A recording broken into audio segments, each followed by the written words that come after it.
अगर दुनिया के सभी सफल लोग ईमानदारी से कह दें कि उनकी सफलता से उन्हें कुछ भी न मिला है, तो बहुत से व्यर्थ सपनों की दौड़ बंद हो जाए। लेकिन ये उनके अहंकार के विपरीत है कि वो कहें उन्हें कुछ भी नहीं मिला।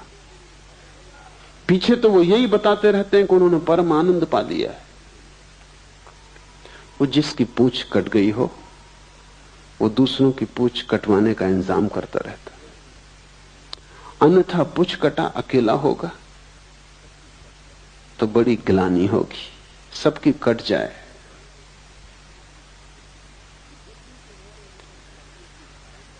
जब भी तुम्हारे भीतर स्वप्न की धारा चले, तब जरा जग के देखना कि क्या तुम कर रहे हो। बच्चे शेक्सपियरियों की कहानियां पढ़ते हैं, वो सब कहानियां तुम्हारे संबंध में।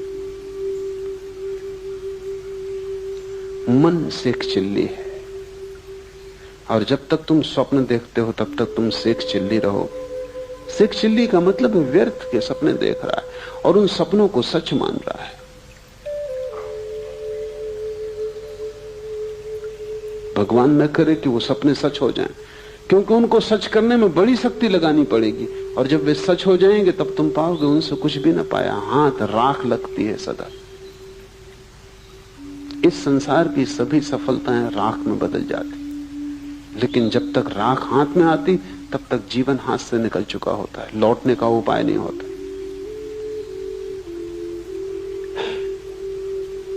और तब तो सिर्फ छिपाने की बात रह जाती है कि लोगों से छिपा लो कि तुम्हारा जीवन व्यर्थ नहीं गया, तुम बड़े सार्थक हो गए हो, तुमने कुछ पा लिया है। विकल्प ही स्वप्न है, इन विकल्पों को शक्ति मत देना। और जब भीतर स्वप्न चले तब हिला के अपने को जगा लेना और स्वप्न को तोड़ देना जितने जल्दी हो सके। मंत्र उपयोगी हो सकता है स्वप्न को तोड़ने। मंत्र के संबंध में हम आगे विचार करेंगे, कैसे मंत्र कारगर हो सकता है। मंत्र निश्चित ही स्वप्न को तोड़ देता है। और अविवेक अर्थात स्वबोध का अभाव सुसुप्ति है, और जहां सभी कुछ खो जाता है, कोई विवेक न रह जाता, कोई होश नहीं रह जाता, न बाहर का कोई होश न भीतर का कोई होश, जहां तुम सिर्फ एक चट्टान की भांति हो जाते हो गहन तंद्रा में। लेकिन तुम देखो कि तुम्हारा जीवन कैसा उपद्रव होगा, क्योंकि जब भी तुम गहरी तंद्रा में हो जाते हो तभी सुबह उठ के तुम कहते हो कि रात बड़ी आनंददायी नींद आई। थोड़ी देर सोचो कि तुम्हारा जीवन कैसा नरक होगा कि तुम्हें सिर्फ नींद में सुख आता है। बेहोशी में भर सुख आता है, बाकी तुम्हारा जीवन एकदम दुख ही दुख है। अच्छी नींद आ जाती तो तुम कहते हो काफी हो गए, और नींद का अर्थ है बेहोशी। लेकिन ठीक ही है, तुम्हारे लिए काफी हो गया, क्योंकि तुम्हारी पूरी जिंदगी सिर्फ चिंता, तनाव, बेचैनी के अतिरिक्त और कुछ भी नहीं। उसमें तुम आराम कर लेते हो थोड़ी देर के लिए तो तुम समझते हो सब पा लिया, जबकि वहां कुछ भी नहीं है। नींद का अर्थ है कि जहां कुछ भी नहीं, न बाहर का जगत है न भीतर का जगत है, जहां सब अंधकार में खो गया। हाँ, लेकिन विश्राम मिल जाता है। विश्राम लेके भी तुम क्या करोगे? सुबह तुम फिर उसी दौड़ में लगोगे। विश्राम से जो शक्ति तुम्हें मिलती तुम उसे नए तनाव बनाने में लगाओगे, नई चिंताएं डालोगे। रोज तुम विश्राम करोगे और रोज तुम नई चिंताएं ढालोगे। काश तुम इतनी सी ही बात समझ लो कि नींद में जब इतना आनंद मिलता है, बेहोश तंद्रा में जब इतना आनंद मिलता है, क्यों? क्योंकि वहां कोई तनाव नहीं, वहां कोई चिंता नहीं, वहां तुम भूल गए सब उपद्रव।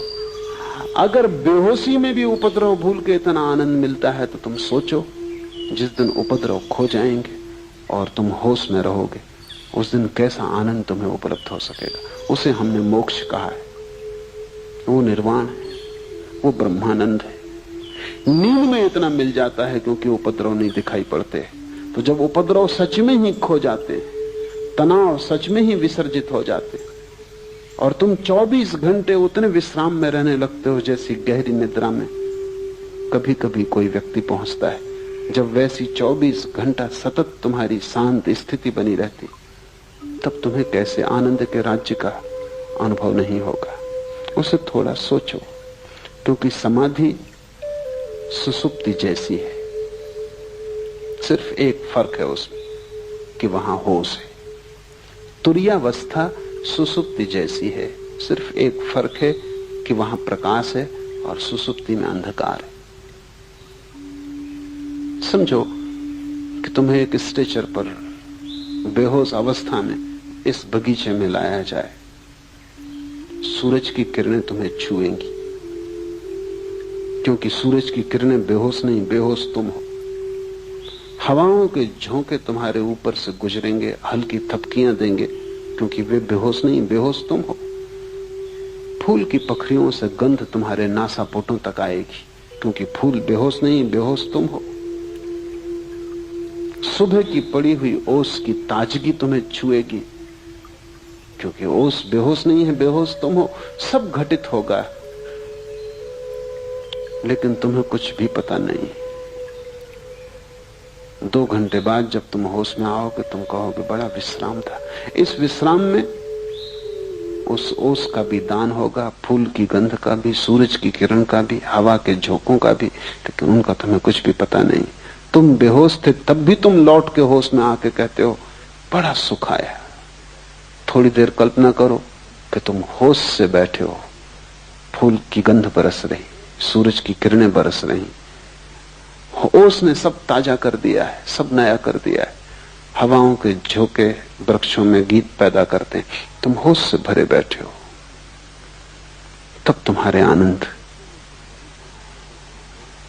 सुसुप्ति में तुम वहीं पहुंचते हो जहां बुद्ध और महावीर और शिव जागृत अवस्था में पहुंचते हैं। नींद में भी तुम सुबह थोड़ी सी खबर लाते हो कि बड़ा सुख था, हालांकि तुम साफ नहीं कर सकते कि कैसा सुख था।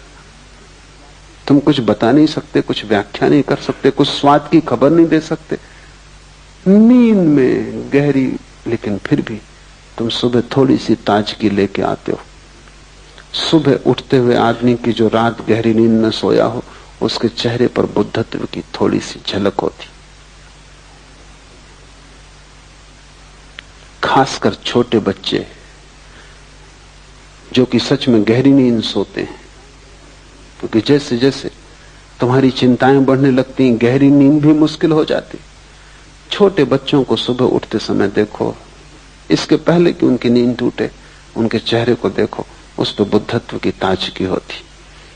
कहीं भीतर कोई आनंदपूर्ण घटना घट रही जिसका उसे होश नहीं, लेकिन घटना घट रही।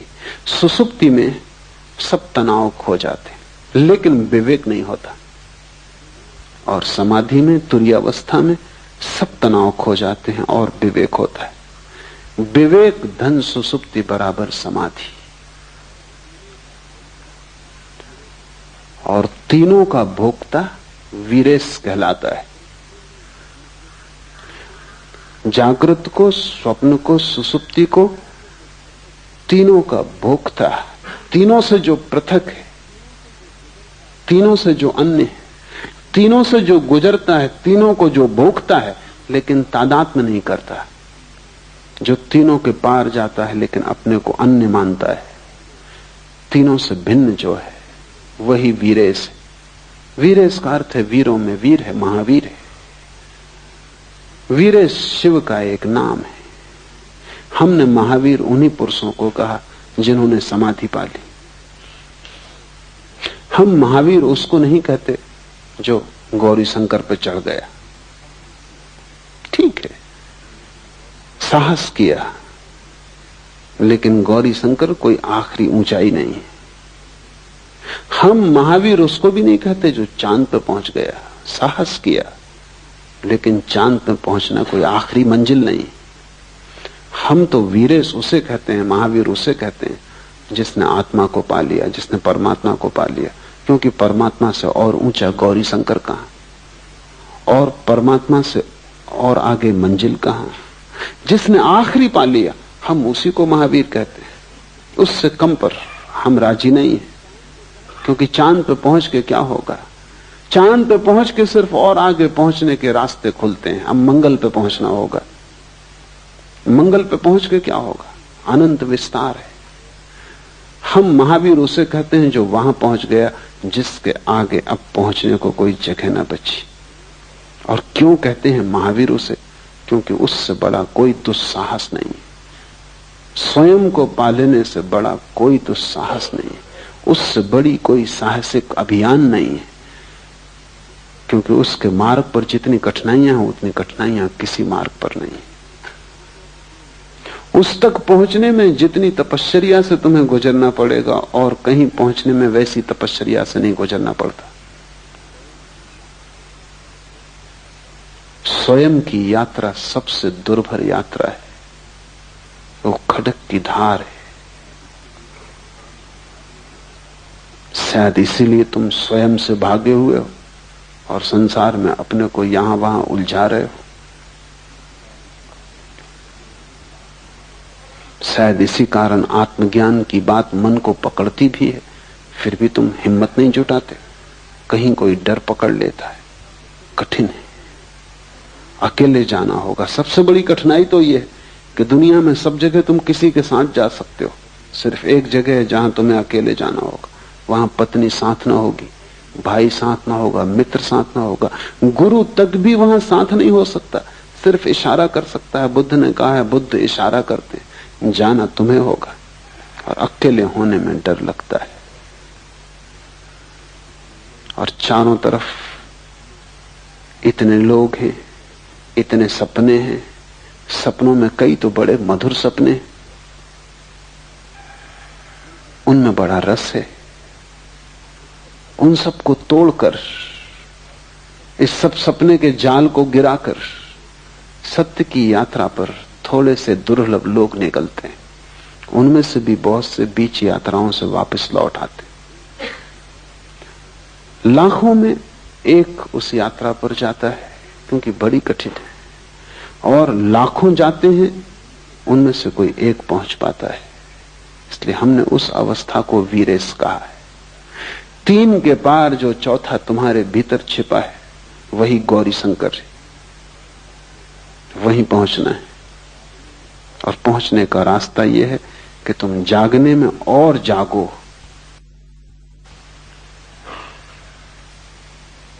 अभी तुम कुनकुने हो, जलती हुई लपट हो जाओ जागरण की, ताकि ये लपट स्वप्न में प्रवेश कर जाए। स्वप्न में भी जागो ताकि स्वप्न टूट जाएं। स्वप्न में इतने जागो कि जागने की एक किरण सुसुप्ति में भी पहुंच जाए। बस जिस दिन तुम सुसुप्ति में दिया लेके पहुंच गए, तुमने वीरेश होने का द्वार खोल लिया।